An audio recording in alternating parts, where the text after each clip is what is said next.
The morning Diane Calloway's car broke down in the Kroger parking lot, she sat behind the wheel for a full 3 minutes before she allowed herself to cry. She didn't have long to cry. She never did. There was Tyler to pick up from school at 3:15, a double shift starting at 5, and exactly $47 in her checking account. Money she'd been planning to stretch across the next 9 days until payday. A tow truck would eat every cent of it. Maybe more. She pulled out her phone, stared at the screen, and tried to think of someone she could call. Her mother was in Baton Rouge. Her sister hadn't spoken to her since the divorce. Her friends from before, the book club girls, the neighbors, from the Elmwood house, had drifted away the way people do when one life falls apart and theirs keep moving forward. There was no one. There hadn't been anyone for a while now. She called the tow truck anyway, wincing at the quote, and sat outside in the October chill waiting. That's when she noticed the man. He was maybe 65, dressed plainly, dark jeans, a wool jacket the color of charcoal. No watch she could see, no flash of anything expensive. He was loading groceries into a silver pickup truck 2 spaces down, and he kept glancing over, not in a way that made her uncomfortable, more like a man trying to decide something. When the tow truck finally pulled in, she heard him ask the driver a question she couldn't make out. She was too busy signing paperwork, too busy calculating in her head, too busy telling herself not to fall apart in a parking lot in front of a stranger. The driver told her the repair estimate, $420 minimum. Probably more once they looked at the alternator. She nodded like this was information she could do something with. Then she walked to the bus stop on the corner and called Tyler's school to let them know she'd be late. His name was Gerald Marsh, and he had been coming to that Kroger every Tuesday morning for 11 years. Not because he needed to. Gerald Marsh hadn't needed to do anything particular in a long time. At 67, he had more money than he'd ever planned to accumulate, a fact he found more burdensome than people imagined, and far less satisfying than he'd once believed it would be. He'd built 3 regional logistics companies across 22 years, sold them, invested wisely, lost some, made more, and landed somewhere in the neighborhood of obscene comfort. His daughter called it generational wealth, really. Called it a lot of rooms I walk through alone. His wife, Carol, had died 4 years ago. Pancreatic cancer, 14 weeks from diagnosis to funeral. She had been the one who knew how to use the money. Not in the showy way, but in the quiet way, the anonymous donation to the school district. The card slipped under a neighbor's door with a gift card inside. The groceries left on a porch with no note. Carol had a radar for suffering that Gerald had always admired but never fully inherited. He thought about her in that parking lot, watching the young woman sign the tow truck paperwork with the expression of someone absorbing a blow they'd learned not to show. He knew that expression. He'd worn it himself once, long before the companies, before Carol, before any of it. He'd been 24 years old, standing in a Sears parking lot in Knoxville, Tennessee, watching his own car get repossessed while his first son slept in the back seat. He remembered the specific quality of that shame, the way it felt like a second skin, tight and suffocating and entirely invisible to everyone around you. He sat in his truck for a while after she walked to the bus stop. Then he went home, made a phone call, and started making some arrangements. Diane didn't think about the man again. She had too many other things to think about. Tuesday passed in the grinding logistics of a life held together with rubber bands. She took 2 buses to work, arrived 20 minutes late, and covered the difference with an apology that her manager, Kevin, accepted with the particular generosity of a man who understood she was one of his best servers even on bad days. She worked the dinner rush at Carla's Kitchen, a mid-range Italian place on Sycamore Street that smelled like garlic, bread, and hope, and came home at midnight to find Tyler, asleep on the couch with the TV still running. She covered him with a blanket and ate cold pasta standing over the sink. Wednesday, she called the mechanics shop. The total had climbed to $490. She asked if they could hold the car through the weekend. They said they'd try. Thursday, she picked up a morning shift at the coffee shop she used to work at full-time. Before Carlos had given her more hours. It was 3 hours, $12. and a free latte she drank in the parking lot, because she couldn't afford to sit inside and feel tempted by anything else on the menu. She was walking out when she nearly collided with a woman in a red coat who was walking in. "Diane Calloway?" She stopped. The woman was perhaps 50, professional-looking, with reading glasses pushed up on her head and a warm, deliberate smile. "I'm sorry, do I know you?" "No," the woman said pleasantly. "My name is Janet Reyes. I work for a private foundation. Do you have a few minutes? I'd like to talk to you about something." They sat inside at a corner table. Janet ordered 2 coffees without asking and set a plain manila folder on the table between them. "I'll be straightforward," Janet said. "We're a small charitable foundation. We work quietly. We don't do press releases or social media announcements.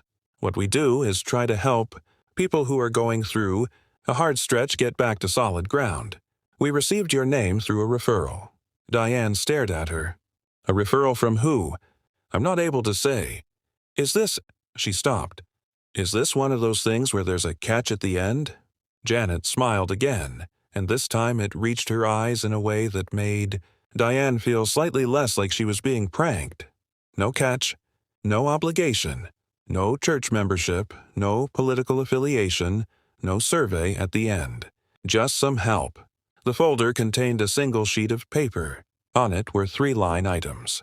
Vehicle repair, fully covered. A check in the amount of $3,000, unrestricted. A note at the bottom that read, in plain-typed font, "You're doing better than you think. Keep going." Diane read the paper 3 times. Then she put it back on the table and looked out the window for a moment. At the ordinary street outside, at the people walking past with their coffees and their dogs and their ordinary Thursdays, and she pressed her lips together very hard. "Why me?" she finally said. "Someone noticed you," Janet said simply, "and thought you deserved a hand." She didn't tell Tyler right away. She drove her repaired car home on Friday evening, the sound of the engine smooth and clean in a way it hadn't been in months, and she parked it in the apartment lot and sat there for a moment just listening to it idle. $3,000. She'd been living in a kind of permanent, low-grade crisis for so long that the absence of it felt strange, almost suspicious. She kept waiting for the other shoe. She kept checking her phone for a message that said there had been a mistake. No message came. She paid 2 months of back rent on Saturday morning.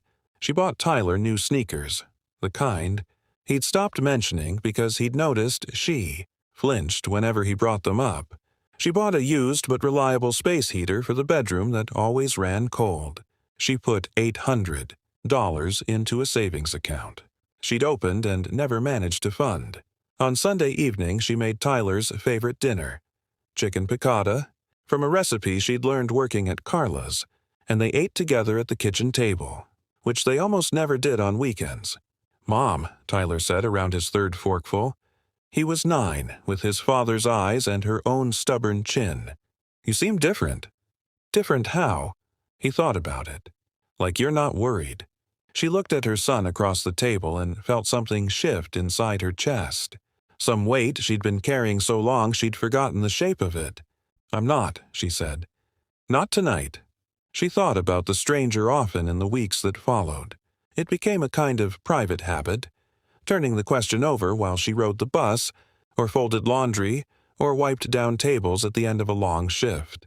Who noticed? Who would do something like that? She thought about the parking lot.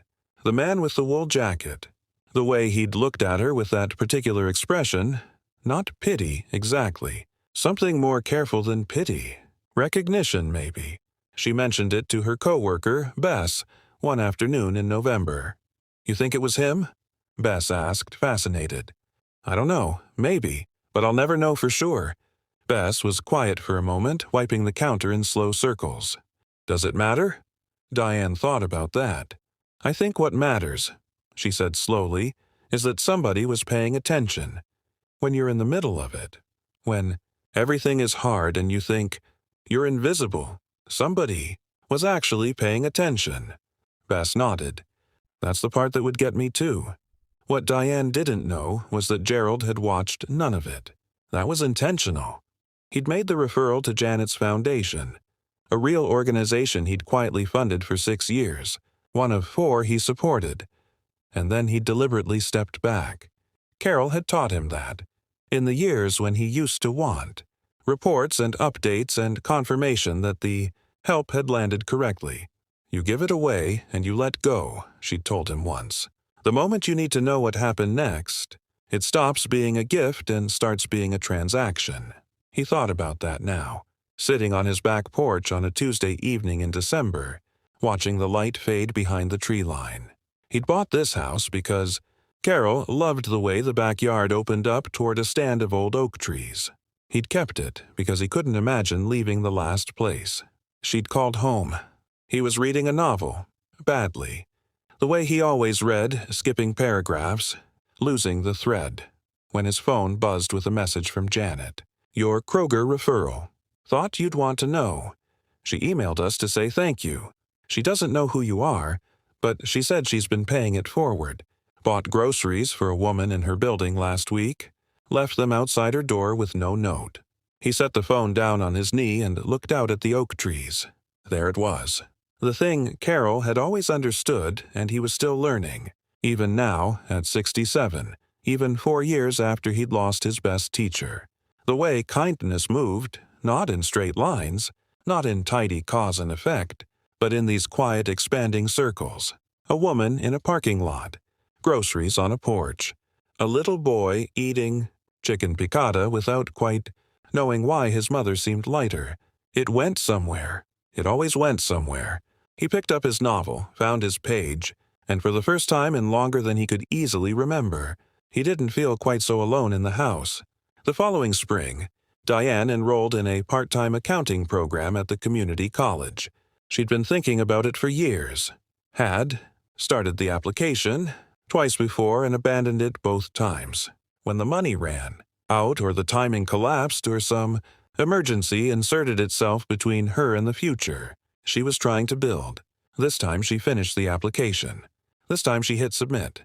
The night before her first class, she sat on the edge of Tyler's bed after he'd fallen asleep and looked at his face in the half-dark. The slack, unguarded face of a sleeping child, peaceful in a way that children only are when they feel safe. She thought about the parking lot again. The cold morning, the $47. The man she would probably never be able to identify. The woman in the red coat. The single sheet of paper with 3 line items and a line of plain-typed encouragement at the bottom. You're doing better than you think. Keep going. She'd folded that paper and put it in the small box on her dresser where she kept the things that mattered: Tyler's first school photo, her mother's old recipe card for sweet potato pie, a dried flower from Carol's funeral that had been tucked inside a bouquet with no card, left on her doorstep one November morning, from no one she could name. She didn't know that last part, of course.